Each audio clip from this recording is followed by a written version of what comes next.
Hola, ¿qué tal? ¿Cómo están? ¿Cómo les va? Bueno, soy Mauricio Weintraub. Muy bienvenidos a nuestro segundo encuentro, ahora en Sintonizando, en este ciclo de charlas en vivo que hemos empezado hace 15 días con el querido equipo de Sintonía, Enfoque Integral del Intérprete de Música, que me va a acompañar en la otra transmisión. En la otra transmisión estuvimos con dos integrantes del equipo, Viche y Sandra. Hoy va a haber otros dos, que son Agustín y Vicente. Y creo que acá está Agustín. Hola Agustín, ¿cómo estás? Hola, ¿qué tal? Muy buenas. Muy buenas. ¿Cómo estás? ¿Cómo va todo? Te veo, te escucho. Instagram hoy se está portando, pero genial. Mira, ¿cómo andás? Pues mira, pues muy bien, la verdad que muy bien, con mucha ilusión de Ujú. estar en este ciclo y yo a ti no te veo. Ah, bueno, puede pasar, puede pasar. Los que ya venimos haciendo charlas en Instagram, a veces nos vemos, a veces no nos vemos. Con que nos escuchemos ya es bastante. Igual creo que la gente nos ve a todos, Genial, así que bueno, estamos acá muy bien. igual. ¿Mm? Y falta Vicente, que bueno, estamos esperando que se incorpore a la charla. Les cuento a la gente que nos está escuchando que en Sintonía tenemos un equipo de 6 docentes de música, todos especialistas bueno, antes lo llamábamos especialistas en medio escénico, hoy estamos ya con una denominación un poquito más amplia, ¿no? Es interpretación emocional o aquellos aspectos que incluyen lo que le pasa a un músico en el escenario, que van más allá del mero hecho técnico de tocar y demás. Entonces, bueno, es un equipo de 6 profesionales, 6 docentes, 3 de aquí, 3 de allí. No sé bien cuál es el aquí, cuál es el allí. 3 de Argentina, 3 de España. Y hoy estoy justamente con un colega y querido amigo, Agustín Martínez Cedrón, desde España. ¿Por qué no contás un poquito quién sos, Agustín? Así vamos entrando en tema. Dale. Bueno, yo soy Agustín Martínez Cedrón, soy profesor de trompeta en el Conservatorio Profesional de Música Victoria de los Ángeles, aquí en Madrid, en España.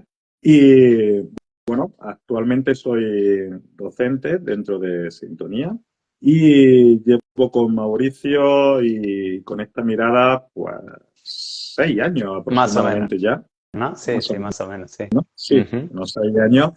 Y bueno, y eso es lo que puedo así ahora mismo comentar en esta presentación, de que sigo aprendiendo, por supuesto, tanto de todos los compañeros del equipo, por supuesto, de Mauricio y por supuesto, también de todos los alumnos que se van incorporando poquito a poco a estas formas de mirar y mirarte en la música. Tal cual, tal cual. Bueno, estamos empezando nuestra segunda transmisión. Estamos también esperando que se incorpore Vicente, que de a poquito se va a incorporar. La idea es, en este ciclo de charlas cada 15 días, tocar diferentes temas que tienen que ver con la realidad de los músicos, más allá del mero hecho de tocar o la cuestión técnica, o incluso algunas cuestiones estilísticas y musicales que se suelen ver en distintos lugares, en distintos ámbitos, sino sobre todo empezar a pensarnos en algún sentido en otras cosas que nos pasan como músicos. La más frecuente, que es un poco la que vamos a abordar hoy, la que seguiremos abordando, la más frecuente es miedo escénico, pero evidentemente no la única, ¿no? Porque además uno va abriendo la puertita del miedo escénico y se va encontrando con un montón de cuestiones que puede pensar, ¿no? Con un montón de displaceres que los músicos de distintos niveles tienen en el momento de tocar, en el escenario y en muchos otros ámbitos en donde tocan, no solo en el escenario, sino en muchos otros ámbitos donde tocan. Esta es nuestra experiencia, Agustín, como docentes y desde también desde nuestra propia experiencia como alumnos, ¿no es cierto? Por supuesto, y no solamente encontrarme cuando estoy en el escenario, porque realmente me refleja muchas cosas de lo que me pasa en el día a día, no solamente en mi quehacer musical, ¿no? Aunque nos centraremos, por supuesto, en el quehacer musical, pero es el encontrarme, como digo, no solamente en el aspecto musical, sino como persona, ¿no? Y es una experiencia que yo creo que yo apostaría que el 100% de los músicos, o el 99,99% de los músicos, la hemos experimentado, la hemos sufrido y poco a poco cada vez vamos siendo más conscientes de Ujú, ella, que es el primer paso pues, para, por lo pronto, entenderla, que será ahora lo que iremos desarrollando, pero es más común de lo que parece. Una palabra ujú. y una sensación incluso tabú de como que yo no puedo tener eso, aunque por dentro lo estoy pasando y lo Ujú. estoy Tal sufriendo. cual, tal cual. Bueno, le doy la bienvenida a Vicente que anda luchando con la cámara, con Instagram y que por ahora anda perdiendo además. Instagram va ganando por ahora. ¿Cómo estás, Vicente? ¿Cómo te va? Hola, buenas tardes. ¿Qué tal? Pues Bien, nada, te vemos encantado de de estar costado, aquí. pero no importa, te Es que, vemos Vamos, de costado, pero es te que vemos. no sé cómo se pone derecha. Debo ser Bueno, un tranquilo. inculto. Tranquilo, será para la próxima, no te preocupes, te vemos de costado. Bueno, ¿por qué no te Es que con- presentás muy brevemente? Así también te incorporamos a la charla y vamos recorriendo algunas cuestiones que tienen que ver sobre todo con el miedo escénico. Dale.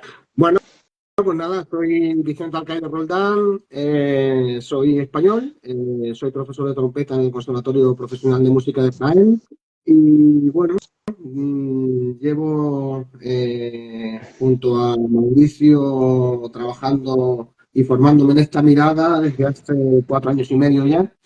Y bueno, es algo que me he ido dando cuenta poco a poco, eh, que estamos como totalmente en el extremo opuesto, ¿no? Y cuando conoces esta mirada te empiezas a dar cuenta de un montón de cosas que una vez que las conoces parecen evidentes, pero si nadie te las dice, no te das cuenta nunca en la vida. Ujú. Por supuesto, en temas de miedo escénico, en temas de eh, la relación conmigo mismo, en la música, cómo me trato, cuando las cosas no salen como yo creo que siento. No sé, tantas cosas a la hora de trabajar con el alumno, estoy para ayudar al alumno, le exijo al alumno cosas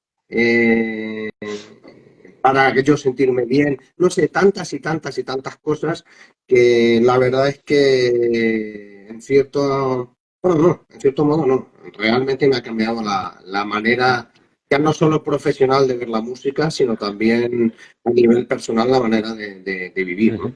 Porque esto es un tránsito no solo en la música, sino un tránsito paralelo a nivel personal también, y una cosa va de la mano con la otra. Tal cual. Bueno, la vez pasada, ¿no? En la primera charla, que por supuesto cada charla tiene un título distinto, pero en cada charla volvemos a tocar los mismos temas, agregamos otros, ¿no? Damos una vuelta en la cámara, pero no en el objeto, ¿no? Siempre nos estamos mirando a nosotros en el escenario, a nosotros como músicos, ¿no? Digo, en la otra charla yo contaba un poco que cuando yo me dediqué, bueno, como siempre cuento, ¿no? Yo he tenido miedo escénico muchísimos años y cuando me dediqué a pensar qué me pasaba, bueno, se abrió en mí todo un espacio a nivel personal de trabajo, ¿no? No solamente musical. Yo empecé, como muchos, ¿no? A ver qué me pasa en el escenario, por qué no puedo disfrutar, por qué no puedo pasarla bien, por qué toco tanto peor en el escenario de lo que toco en mi casa.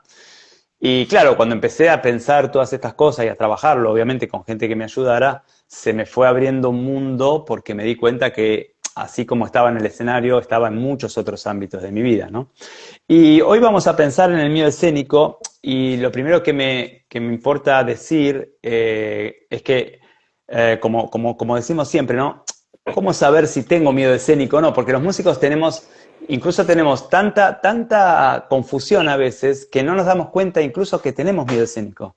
Porque está como a veces tan naturalizado que pensamos que es así. Entonces, para que los amigos que nos están acompañando puedan pensar si tienen miedo escénico o no, aunque esto parece una tontería porque uno debería saberlo, vamos a empezar diciendo que el miedo escénico es una sensación que obviamente es displacentera, que me afecta decididamente o me afecta de manera profunda el rendimiento y o el disfrute.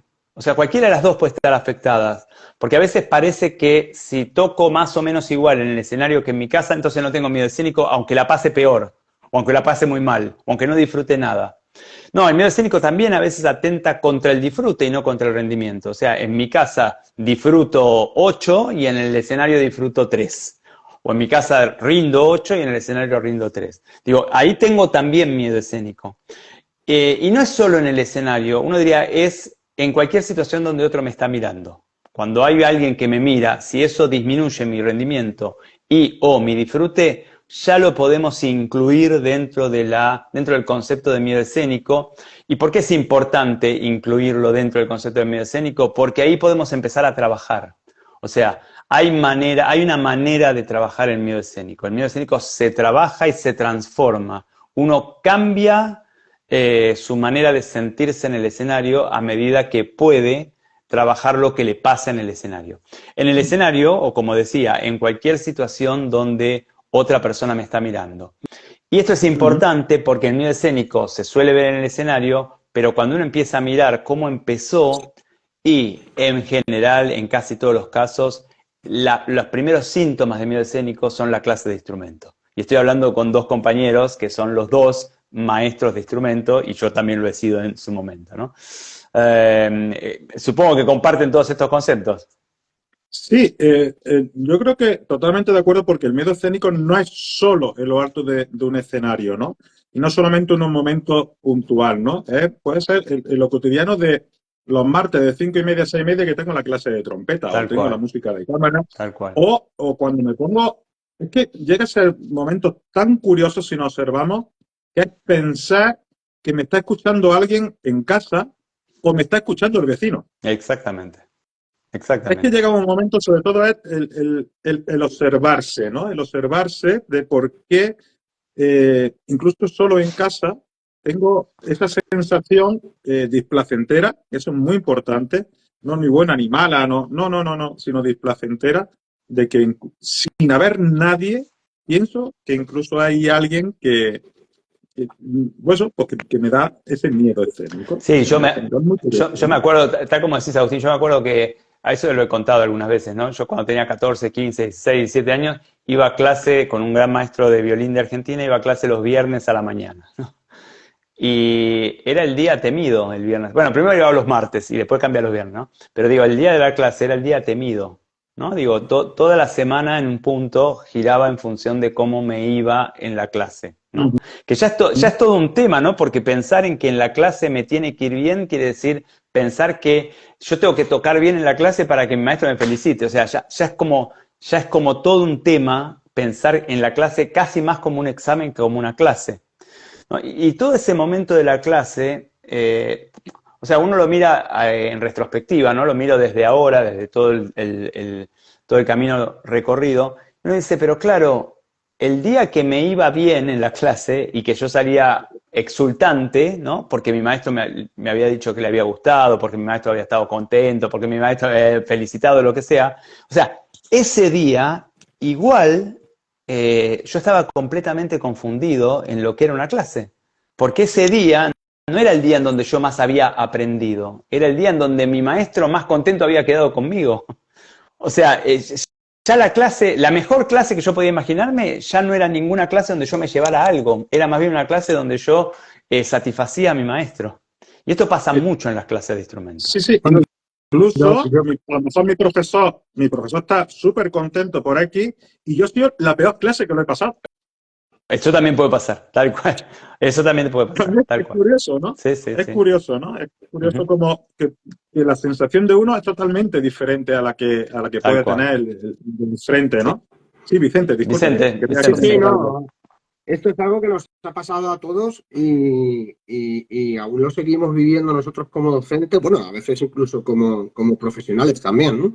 Porque claro, casi lo tenemos inyectado en el ADN, ¿no? Tal cual. En donde realmente yo me paso las clases diciéndole a mis alumnos que no estudien para mí, por favor, estudiar para vosotros.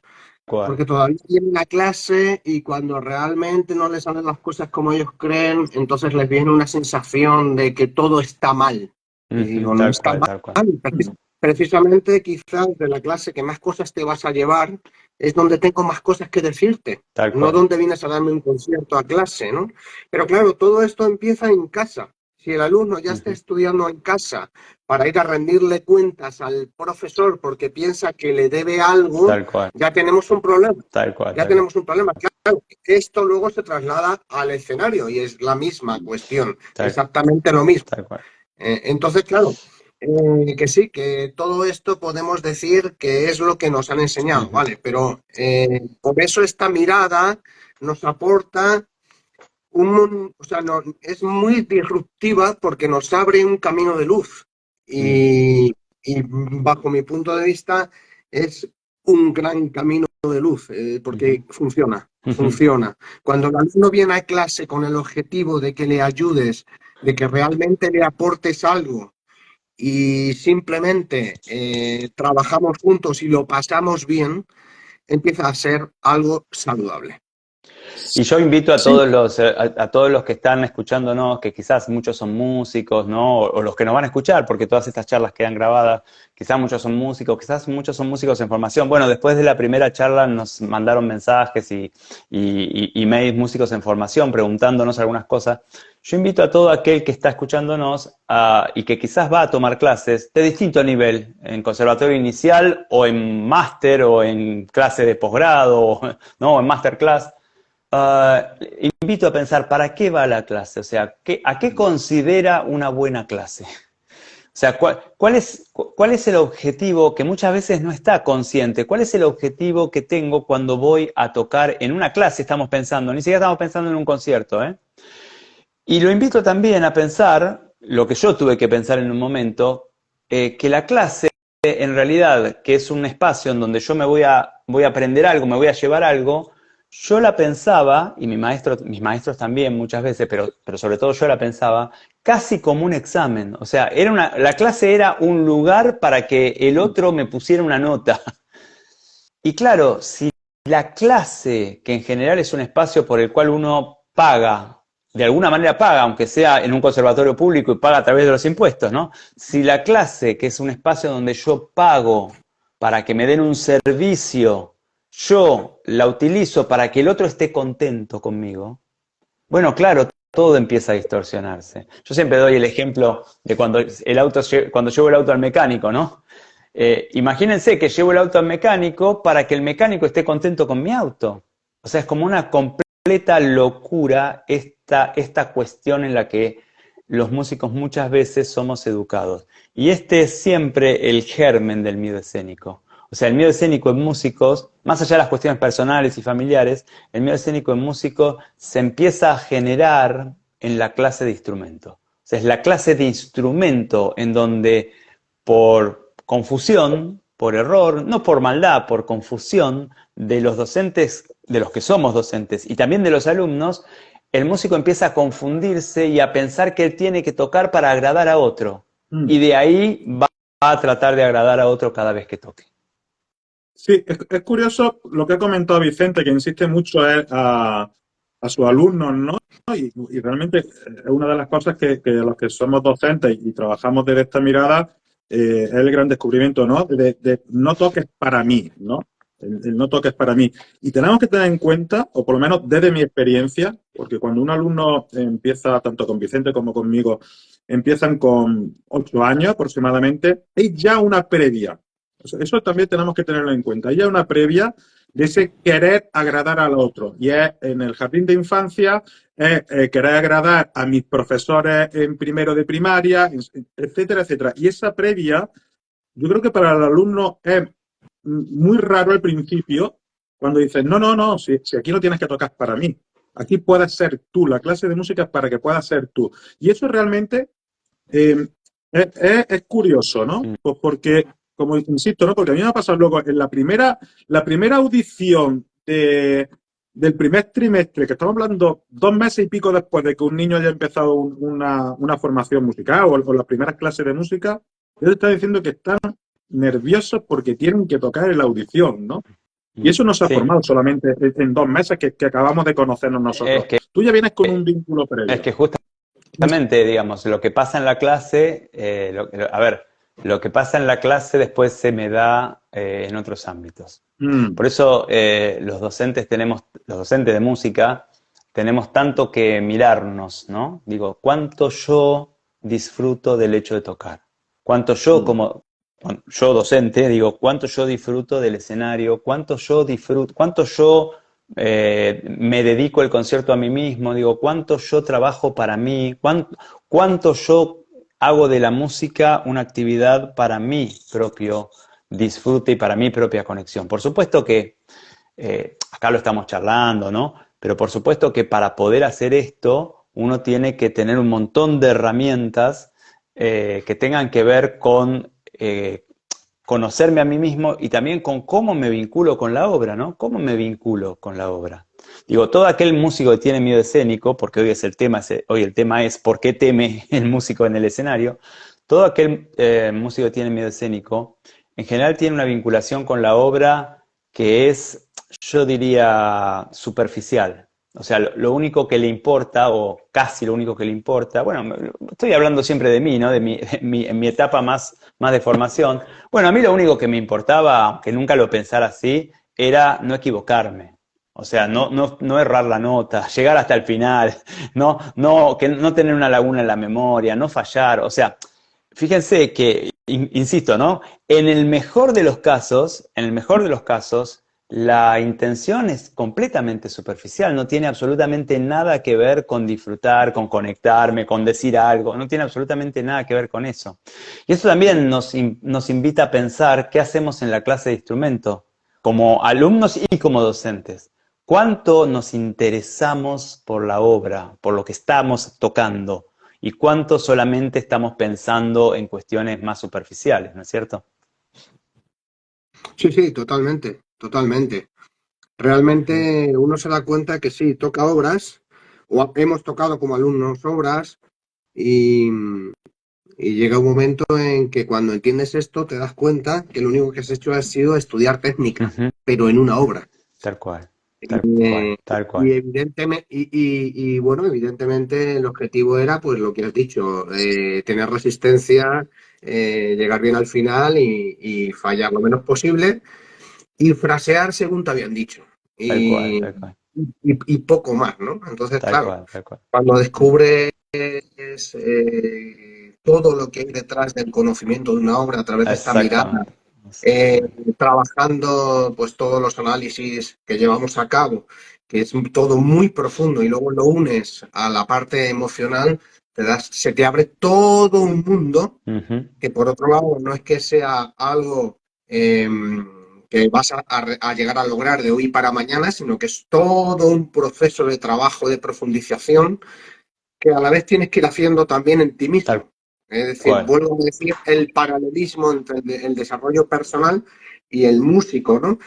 Cuanto más investigo en una obra, es porque realmente yo estoy disponible en mí mismo también para profundizar en mí y voy encontrando un montón de Porque cosas. además las obras, digo, una obra bueno, cualquier obra, pero sobre todo las grandes obras musicales, es como los grandes cuadros, digo, las grandes obras de arte, bueno, son abismos, abismos en el sentido de que no tienen fin. O sea, la Totalmente. dimensión de una gran obra no tiene un fin. A nosotros se nos enseñan en los conservatorios que se termina el año, se termina el programa, se termina la obra. Con lo cual vamos aprendiendo una idea de la música, casi diría, como si la música fuera algo por niveles. En primer año se ve esto, Sí. esta obra ya la hiciste, no, esta obra ya la hice.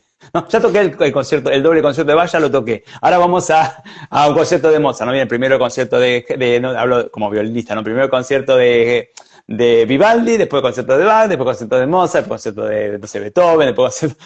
Y es toda una idea de la música por niveles que está solamente armado desde la perspectiva técnica, que ni siquiera estoy diciendo que esté mal. Estoy diciendo que desde la perspectiva técnica, si quieren, puedo tener esos ciertos niveles de dificultad de menor a mayor, pero cuando uno empieza a profundizar en la comprensión y en la conexión con las obras, lo que empiezo a ver es que no existe tales niveles, o por lo menos no son tan claros los niveles, y que después el nivel no es hacia arriba, yo diría el nivel es hacia adentro de la obra. Pero ¿Cuántas profundo. capas puedo encontrar en la obra que estoy estudiando, que estoy tocando? ¿Cuántas capas puedo encontrar? Y que, como recién decía Vicente, estos niveles de la obra a los que puedo acceder, solo los puedo acceder si tengo el mismo tipo de profundidad en la relación con mi propio aparato emocional y personal y psicológico. O sea, puedo ver en la obra lo que puedo ver en mí. Me acuerdo siempre de un director que vino a dirigir una orquesta en la que yo tocaba y dirigió Quinta de Beethoven. El director tenía en ese momento unos 50 años. Es Roberto Montenegro, un uruguayo que dirigía por acá. Y entonces me acerqué yo y otros músicos, ¿no? Ah, maestro, ¿no?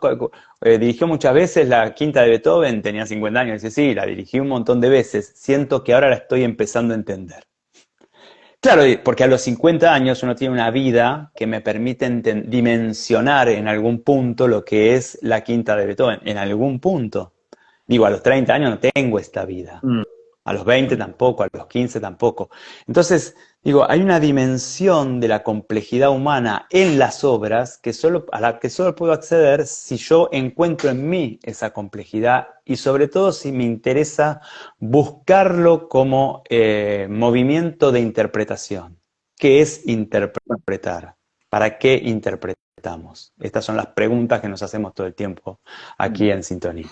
Claro, y nosotros también como docentes y cambiando también un poco ese paradigma de lo primero, como comparto totalmente con vosotros, de que ahora yo me voy a trompeta, ¿no? Haydn es de sexto, Arutunian es de quinto, Entrada y Regodó es de primero de profesional, ¿no? O sea, esos escalones, que yo no digo que no, porque en algún momento tienes que hacerlos, ¿no? O no, pero sobre todo el coger, y por lo menos yo me he educado, supongo que Vicente también y muchas generaciones, de hacer 4, 5, 6, 7 obras en un curso. Y eso era tocar. Y tienes que tocar por trimestre 2 obras y 8 estudios y concertantes, ¿no? Y venga. Y al final es que eso, nada más que toco notas. Y me importa mucho, Agustín, lo que estamos hablando, porque ni vos, ni yo, ni Vicente, ni nadie está diciendo que eso no hay que hacerlo. No. Lo único que estamos diciendo, obviamente eso hay que hacerlo, si es que uno quiere acceder a una titulación, que me parece además muy bien acceder a una titulación, por supuesto. Lo que estamos diciendo es que no hay que confundir eso con hacer música. Y mira, Vicente ha conseguido poner la cámara al derecho, esto es todo un logro de Sintonía, quizás es el logro de Sintonía en este año. Digo, no, quiero decir, no estamos diciendo que esto no hay que hacerlo, estamos diciendo que cuando nos confundimos y creemos que eso es hacer música, entramos en una carrera que no sabemos hacia dónde va y además no sabemos si hacia donde nos lleva es hacia donde queríamos ir. Yo siempre cuento que uno de los más impactantes momentos de mi vida profesional fue habiendo llegado a donde quería llegar, dirigiendo una orquesta profesional, dirigiendo un montón de conciertos en el año, muchísimos, en distintas orquestas y qué sé yo, y sintiéndome vacío. O sea, sintiendo que dirigía todo el tiempo y que nunca estaba haciendo música. Ese fue un impacto para mí, porque y tuve la suerte de poder darme cuenta y no taparlo con otras cosas. Porque digo, ¿cuánto tiempo hacemos música? Mejor dicho, lo voy a decir mejor. ¿Cuánto tiempo estamos tocando? Y de ese tiempo que estamos tocando, ¿cuánto tiempo estamos haciendo música? Y me acuerdo siempre de un director español, justamente Jordi Mora, que decía, no, yo dirijo siempre las mismas obras, porque yo necesito mucho tiempo para incorporar una obra. Entonces, como necesito tanto tiempo, después la quiero dirigir muchas veces y no tengo tiempo ni me interesa tampoco aprender muchas obras. Voy aprendiendo a mi tiempo, ¿no? Y esto a mí me parece, ¿no?, como importante. ¿Cuántas obras toqué en el año o dirigí? ¿Con cuántas me conecté? ¿Cuántas profundicé? ¿Cuántas habité? ¿Cuántas viví? ¿No? Tocar y vivir la obra son cosas diferentes. Claro, ahí viene un poco, yo recuerdo hablando de mí mismo, ¿no? Yo soy músico por vocación, por pasión, desde que era pequeño, ¿no? Y para mí pensar en que yo iba a ser músico cuando tenía 14, 15 años, que decidí ser músico, era como la ilusión mayor de mi vida. Y cuando vas cumpliendo años y vas pasando metas, ya pruebas tus oposiciones, ya, y sigues estudiando, ¿no? Estudiando. Y no sé por qué cada día te apetece menos tocar, pero tú estudias porque tienes que estudiar. Entonces vienen las creencias y los mandatos. Y resulta que encima, el día que no estudias, te enfadas. El día que no has podido estudiar, te enfadas. Y te sentís culpable, Claro. claro. Sí, pero es que además el siguiente día quizás no te apetece estudiar tampoco otra Claro, vez como claro, estudio. claro, claro. Entonces, es una sensación como quieres estar pegado permanentemente a la música, pero en realidad, como no conectas con la música, te vas Exacto. alejando cada vez más. Exactamente, Es el exactamente. sentido opuesto totalmente, es antagónico, ¿no? Entonces, Exacto. claro, yo ahora me doy cuenta de estas cosas. En el momento en que yo personalmente dejé de estudiar compulsivamente, simplemente por el hecho de que había que estudiar por mandato, Exactamente. comencé a disfrutar de la música y de la trompeta muchísimo Tal más. cual. Tal cual. Mm. Y quizás ustedes han tenido la misma experiencia que voy a contar y muchos de nuestros amigos que nos escuchan también, ¿no? Es una experiencia mía que la escuché mucho, pero que yo la he tenido, ¿no? Tengo que estudiar 8 horas. Bueno, no sé si somos más o menos de la misma edad, digo, tenemos estos mandatos, ¿no? Totalmente. Tengo que Sí. estudiar 8 horas, tengo que estudiar 8 horas. Bien. El día 1 estudio 8 horas. Digo, no sé si alguna vez estudio 8 horas, pero no importa. El día 2 ya estudio 5. Bueno, entonces la sensación es que debo 3. El día 3 estudio 4, ya debo 4 más las 3, 7, o sea. Y entonces estudio un montón de tiempo, porque estudiar 3 horas, 4, 5 es mucho tiempo. Y sin embargo siempre me siento en falta, siempre me siento culpable. Y siempre estudio con la idea de que estoy en falta, lo cual los músicos, sobre todo los músicos académicos, ¿no? Los de carrera, los de conservatorio, ni siquiera nos damos cuenta cómo siempre nos sentimos en falta. Yo doy clases en máster, ¿no? Y digo, los alumnos de máster son los que han llegado a la cúspide de la pirámide. Cuando un alumno empieza con un montón de compañeros, de los cuales casi muy poquitos llegan al nivel máster. Y sin embargo, el alumno que está en máster, por supuesto no en todos los casos, pero sí en muchos casos, el alumno que está en máster muchas veces siente que le falta casi todo. Y esto tiene que ver mucho más con una manera de pensarnos los músicos que hemos aprendido fuera de la música, pero también hemos aprendido en la música, una manera de pensarnos en donde siempre tenemos que ser mejores, siempre tendríamos que poder más, siempre tendríamos que hacer lo que hacemos más rápido. ¿Cómo puede ser que un alumno de 15, 16 años se sienta grande para la música? ¿Se entiende? O sea, siempre estamos metidos como en esa loca carrera hacia un lugar que incluso cuando llegamos no sabemos ir a donde queríamos ir. Claro, ahí entra mucho el tema de la comparación, que ya te enseñan Exactamente. desde que eres muy pequeño, llevándote a la Exactamente. audición con 8 años, te obligan a ir a una audición en donde existe mucho esa competencia siempre. Entonces, en la carrera, bajo mi punto de vista, se potencia mucho la competencia. Tal Después de cual. entre compañeros, incluso a veces entre Tal profesores también. cual, tal cual, tal Sí, cual. sí. Se ve. Sí, Y luego también vienen las pruebas y vienen tantas cosas. Estás toda la vida compitiendo. Toda Tal la cual. vida compitiendo. Entonces, Y toda la vida, se nos dice, o decimos también, porque nosotros nos tenemos que hacer cargo, toda la vida le vamos diciendo a nuestros alumnos que hay pocas posibilidades, que los lugares son escasos, que hay 20 postulantes para un puesto o 2000 postulantes para 10 puestos, y entonces hay que ser mejor porque entonces si no, si no entro a determinado puesto, entonces no voy a poder vivir la música. Y el alumno, cuando uno toma un alumno que tiene miedo escénico, y uno le dice, bueno, pero ¿por qué tenés miedo de la prueba de oposición? Y escarba un poquito, o sea, ahonda un poco, inmediatamente el alumno piensa que si no gana la prueba y si no gana la del mes que viene y del año que viene, va a tener que dejar de vivir de la música, va a tener que vivir, o sea, en una prueba se está jugando toda la vida. Yo diría, ¿cómo no va a tener miedo? claro, Ujú. evidentemente. Y esto se va potenciando mucho también, que ha salido el tema de los diferentes, o supongo que iremos hablando de los diferentes espacios, ¿no? De donde el músico toca, ¿no? Uno de los principales suele ser también después del aula la audición. Y es conforme los docentes enfocamos lo que es una audición, ¿no? Que podemos ver desde que me juego el 45% de la nota del trimestre. Tú justamente te lo juegas ese día. ¡Ole! Eso está genial. Eso es muy buena también, ¿no? Sí, claro. Pero bueno, cada uno que haga lo que quiera, por Bueno, a ver, supuesto, ¿no? el problema de las audiciones, de los exámenes, y yo creo que tiene que haber exámenes, no es que creo que no tiene que haber exámenes. Ujú.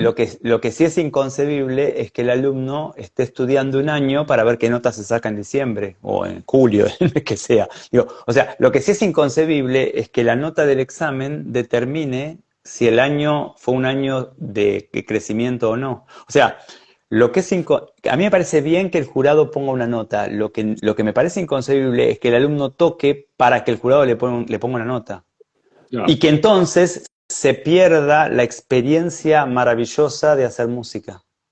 Y yo entiendo que quizás, digo, nosotros venimos hablando de esto hace muchos años, ¿no? Pero el primero que escucha, digo, cuando uno escucha por primera vez estas ideas, empieza como a no entender, porque enseguida lo lee al revés, o sea, lee como que, bueno, la nota no me tiene que importar. Y en realidad, más allá de si la nota importa o no, si yo toco tratando de sacar un 10, no toco tratando de conectar con Bach. O sea, me pierdo a Bach o a Schumann o a Mozart o a Brahms o lo que quiera. O sea, me pierdo la obra. Cuando toco para sacar una nota, me pierdo la obra. Y este es como yo diría, el gran punto. ¿Cuántas veces ustedes tocan en bandas, en orquestas? ¿No? Yo también he tocado mucho. ¿Cuántas veces vemos un montón de músicos, o quizás lo hemos sido, o quizás lo somos a veces, vemos un montón de músicos que tocan todo el tiempo y que están harto de tocar? Iba a decir yo, el hastío, El ¿no? hastío, ¿no? Ese Porque tío. toco todo el tiempo, pero nunca me conmuevo, nunca me conecto, ¿no? Estoy tocando todo el tiempo y no estoy casi nunca haciendo música. Muchas Sí, veces sí, no más que pendientes del móvil para el siguiente bolo, que tengo luego otro y luego tengo otro, y con eso ya te encuentras, eso sí, vale, no paras de ganar dinero, no paras de estar haciendo conciertos, pero nunca hay un momento de conexión. Es tocar, Y, y- toco y y por, no y paras por nunca. y por supuesto que todos entendemos que hay que trabajar y ganar dinero. Nadie va a pensar que un músico tiene que trabajar de otra cosa para después conectar. La cuestión es, ¿por qué si toco todo el tiempo nunca conecto? O sea, ¿qué me está pasando que no estoy tocando para conectar? O que no estoy estudiando para conectar, o que quizás ni siquiera sé cómo conectar, ¿no? Lo que al principio era casi automático, ahora ¿dónde quedó? Y Mm. yo creo, y acá hablamos mucho de eso, yo creo que en realidad, porque la charla de hoy es ¿por qué teme un músico? Yo creo que el miedo escénico es justamente eso. El miedo escénico es la llamada interna que me dice que algo no me está pasando. O sea, hay una parte mía que anhela esa conexión, anhela ese contacto, anhela esa conmoción con el sonido.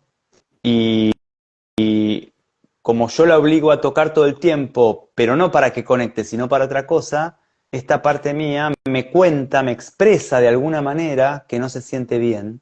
Y me lo expresa, yo diría, allí donde no puedo no verlo. Me lo expresa temblando, me lo expresa con el sudor de las manos, con la laguna en la memoria, me lo expresa con la falta de aire, o sea, me lo expresa allí donde yo la tengo que ver. El tema es si yo le puedo preguntar qué le pasa o solo le voy a tratar de dar una pastillita o un whisky o Mm. un ejercicio para que no tiemble más. Mm. Y el gran movimiento es darme cuenta que a medida que le voy preguntando qué le pasa y la voy pudiendo escuchar, y para eso hay que ser adultos y conectar, digo, a medida que la voy pudiendo escuchar, ella me va contando cómo extraña la música aunque todo el tiempo está tocando, ¿no? Es como decimos Mm. siempre, ¿no? Es como casarme o como tener una relación para casarme y no para conectar con mi amor por la otra persona, ¿no? La música es un Ya. espacio de amor. El tema está si yo me dispongo a eso o solamente quiero terminar el concierto sin equivocarme. Sí, Agustín, y de a poquito vamos cerrando nuestro encuentro de hoy. Dale. Sí, Tenemos una pregunta, sobre todo, ¿eh? sí, Dale, hay una pregunta que dice. Sí, Pues, pues, dale, a ver, Vicente, ahora, dale. comentarlo. ahora después, Agustín, ahora después. Dale. No, era eso, ¿no? Es esa concepción de conforme tratamos de que el miedo tiene su lugar, no es tapar, parchear, tapar, llámese eso, con un Exacto, ejercicio. Y al final no entiendo nada. Pero exacto. eso sigue ahí, ¿no? Lo que, Exacto. me acuerdo lo que, con esa idea, ¿no? de Carl Jung, ¿no? Lo que resiste, persiste, ¿no? Ujú. Sí, Entonces, es quedarnos con esa sensación de que sí, voy al síntoma, pero no voy a lo que es realmente, incluso qué me está diciendo el miedo. O sea, luego realmente exactamente. el miedo, cuando se empieza a mirar, es el gran aliado, porque me está diciendo Exacto. algo. Y abrazar mi miedo. No, nada más Y que, no, acá, lo quito, y lo quito. Mm. acá nosotros nos diferenciamos de otras miradas, ¿no? Porque en realidad el miedo escénico lo vemos como un síntoma y a nosotros el síntoma nos interesa escucharlo, porque el síntoma también habla de mí.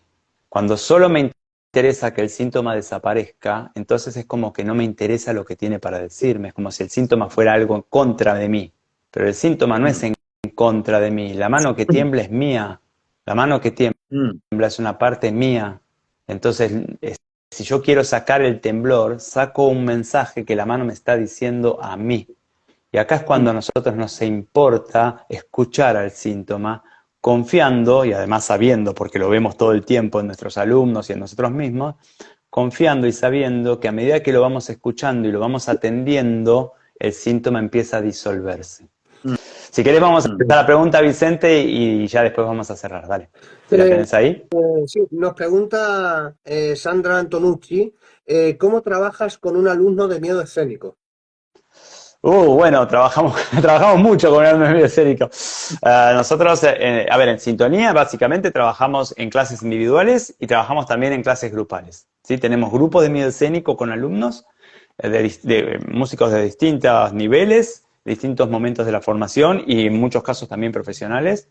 Y también o sea, tenemos grupos de medio escénico y también tenemos clases individuales para alumnos que prefieren la modalidad individual. En los dos casos se trabaja de la misma manera. De la misma manera quiere decir, se habla de lo que pasa y también se toca. Porque hay una parte del miedo escénico que es necesario entender lo que pasa. Y hay otra parte del miedo escénico que se trabaja con el instrumento. Eh, y digo, y estoy resumiendo en 20 palabras lo que es todo un proceso, ¿no? Porque, bueno, finalmente es un proceso.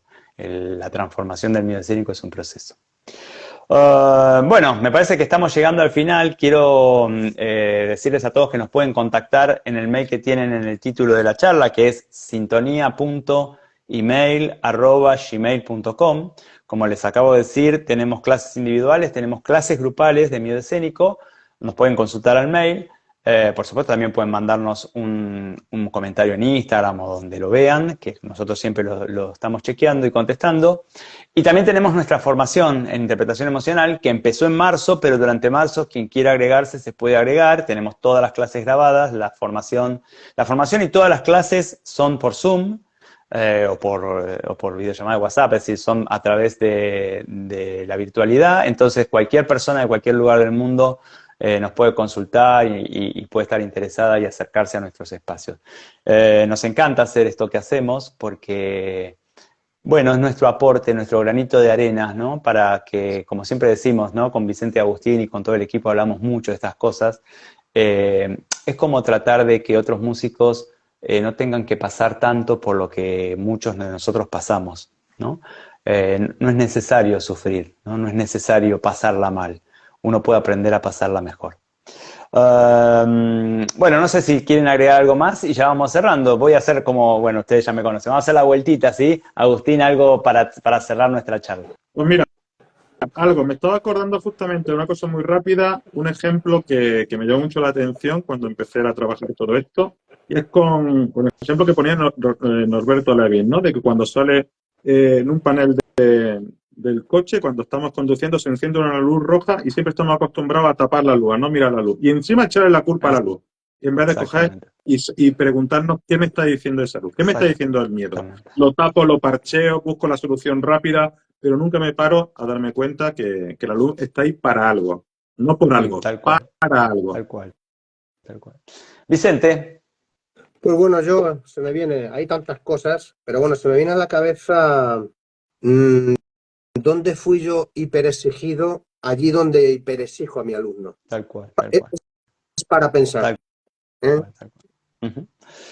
Bueno, así trabajamos en sintonía, ¿no? Poniéndonos primero nosotros a pensarnos, ¿no? Y a partir de este pensarnos, a tratar de ayudar al alumno a que se sienta un poquito mejor en el escenario. Les agradezco mucho a todos, nos pueden y les pedimos y les agradecemos si nos mandan mensajes, preguntas. La próxima charla será en 15 días en este mismo horario y estamos felices de compartir este ratito con ustedes cada 2 semanas. Abrazos para todos y pásenla muy lindo. Chao. Adiós. Chao, chao. Chao. Adiós.